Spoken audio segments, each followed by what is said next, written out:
So, what I'm going to do tonight, I am going to play with the ruffling foot. I am going to use that ruffling foot. I'm going to use that ruffling foot. I'm just reading comments, everybody. Hi. I'm going to use that ruffling blah, blah, blah. I'm going to use that ruffling foot to put some nice gathers into my wall curtain. So I'm going to just rotate this camera around so you can kind of see what I'm talking about. Oh, I don't want to go that way. You'll see my mess. Let me go around this way instead. So up there you can see what I've done. That is a picture rail at the top of the ceiling in this old house. And what I did, I just encased elastic at the top of this fabric so it had a firm line to it, and I thought it would be what I wanted, but it's not.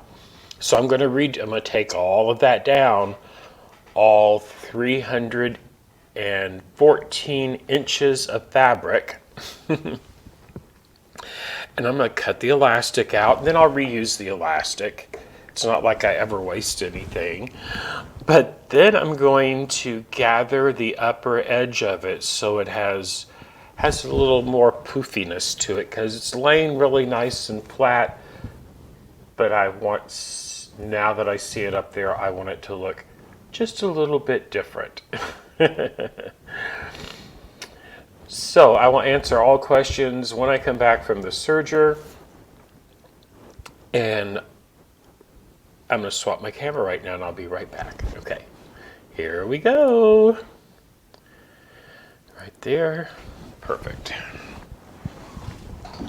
So I have played with the exposure on this camera to get the glare down as much as possible, and that's where I'm at with that. So what I've got is a pretty good chunk of this fabric, okay? And I've already got the machine set up for a 4-thread overlock. I'm going to turn the differential up to 2, right there.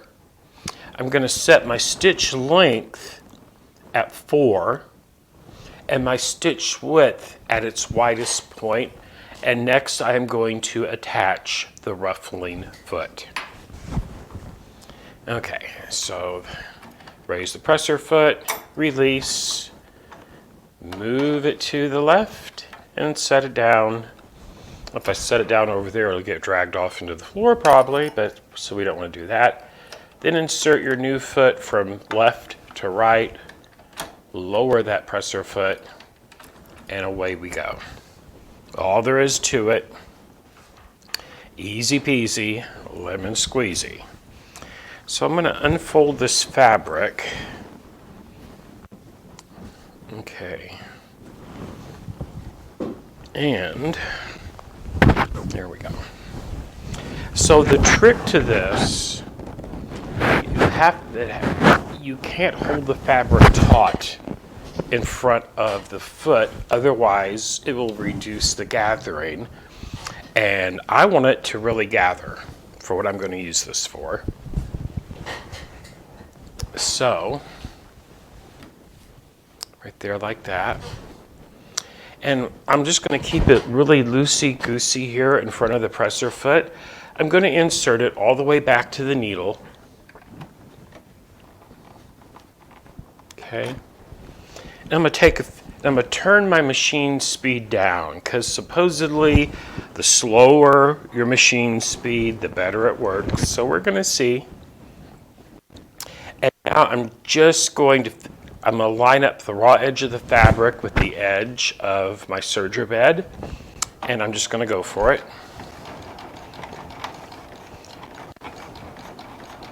And as you can see, I'm not holding it down tight. I am keeping it really loose in front of that foot. And I do have the knife up, so it is trimming it, and yeah, I can already see that is working oh so much better. Keep in mind too, the thinner the fabric, the more it will gather. So this is a medium weight cotton quilting fabric. This is actually 108 wide quilt backing that I'm using for a wall covering. I'm just going to keep fabric piled up right in front of that foot so it'll gather. Supposedly, you measure the distance you want the finished gathered fabric to be, multiply that times 2. So if you wanted 4 feet of gathering, you would cut 8 feet of fabric. So you see what I mean? It's like a 2-to-1 ratio.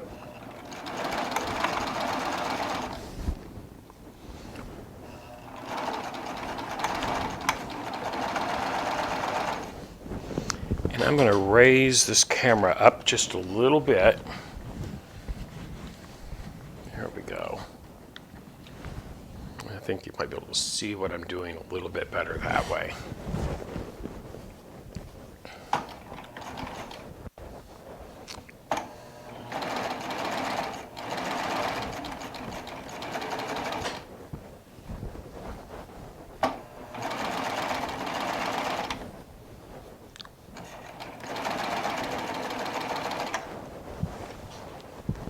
It is definitely putting a good gather in it.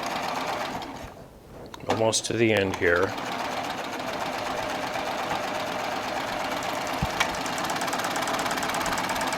I'm just going to chain it off. I actually used my thread cutter on the serger because I don't have a pair of scissors. I didn't bring one with me, but yay, it did do it. Now how that will look up there, I have no clue. You all will get to see that next Tuesday night. But it did put some good pleats and gathers in it, which is what I was wanting. Let's see if you can see that. If I hold that flat, yeah, it puts some poofiness in it, and I think that'll give the fabric a much better drape hanging against the wall. This is what I was after. So, another reason I'm demoing this foot is because this is the foot that we're going to be using for our serger quilt to long project. Now, just to experiment, I am going to get a 2.5-inch strip of fabric out of my scrap bag. Oop, that's Tula Pink, that's not scraps. I can't do it with that. Let's see here, where are you, my little scrappy bag? I'll be right back. Oh, here we go. I think I have something down in here I can use. This will work. Here's some Downtown Abbey scraps. So what I'm going to do, I'm going to do the exact same technique, but I'm just going to put on the regular serger foot just to see how much difference that would truly make. So here's the foot that came with your serger. This is the general purpose foot. Now the great thing about the actual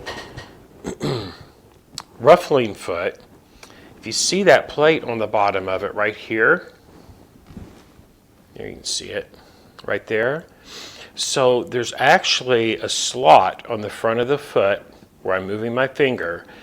If you insert a piece of fabric so it's between the plate and the foot and run it through, it will not ruffle. So you can actually, it's called shirring, you can actually gather fabric to a piece of fabric that will not ruffle. Think of a ruffling effect along like a cafe type curtain or a pillow or a bed ruffle. That's how you could achieve that. So next I got my general purpose foot on.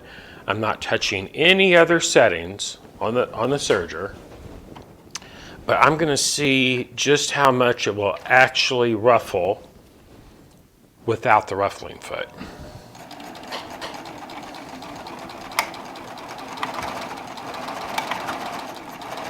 And you know what? It is doing it. As far, oh wait, is that the ruffling foot or my gathering foot? Hold on. Okay. So no, I'm sorry. That was actually the unreleased foot, but it has the same effect. It has a very nice pleat and ruffling and gather. Let's use the open-toed foot because I know this is the one that should actually not do a whole lot. We'll see. It's always fun to play and experiment, right? So this is the open-toed foot. I'm going to put back on it. And we're just going to, same setup, same settings, not changing a thing.